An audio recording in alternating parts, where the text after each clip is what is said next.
We spend our lives surrounded by rules, advice, and instructions. Eat this, not that. Sleep 8 hours. Drink water. Exercise. Protect your health. It's the most important thing you have.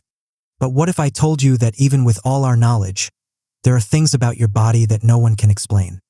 Not because we're lazy, not because we haven't tried, but because the human body is still a mystery deeper than we ever imagined. So today, let's forget the answers. Let's dive into the questions. The questions no one, not the smartest doctors, not the most advanced AI, can truly answer. Why do we need sleep?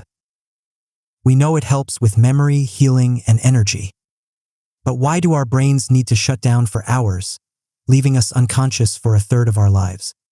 Why haven't we evolved to rest while awake, like dolphins do? Why does our body age? We know that cells deteriorate, but what flips the switch that says, okay, time to start falling apart now?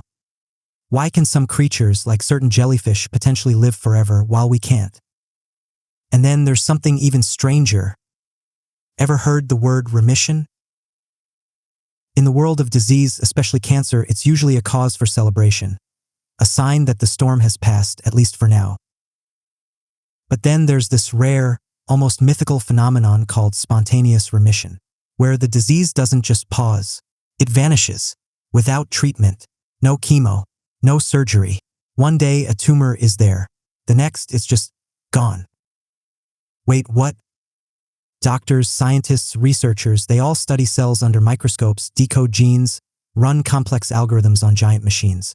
But when it comes to this, when it comes to spontaneous remission, the truth is, we don't really know.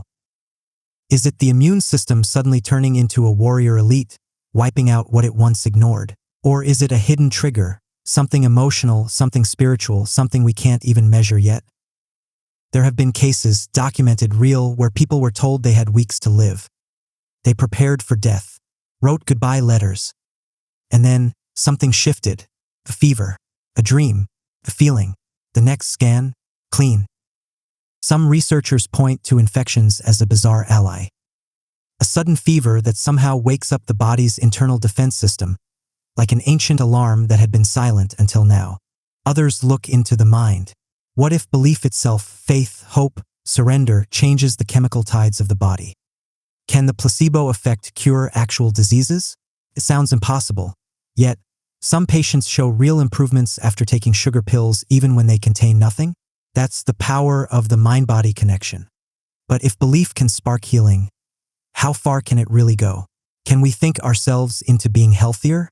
Can positive thinking or meditation truly shift the course of illness? And if belief can heal, can it also harm? Because here's the darker side. People who believe they're sick, when they're not, can begin to fall apart. Their bodies respond to fear as if it's fact. So, how does belief alone trigger real healing or real suffering? And this mystery goes deeper still. Can emotions or even trauma pass through generations?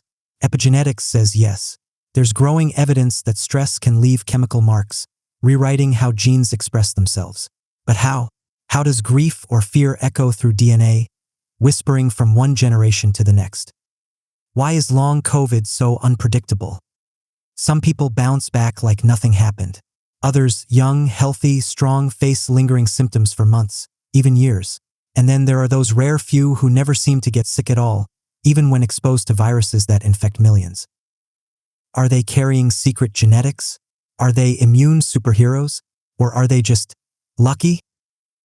So much of our health, our survival, seems to exist in places we can't see. In memory, in emotion, in belief. And at some point we have to ask, is there always a reason? But sometimes the body remembers something that science forgot. So here's the real question. Can healing come from somewhere we can't see, can't touch, can't measure? Or have we just barely begun to understand what's truly possible?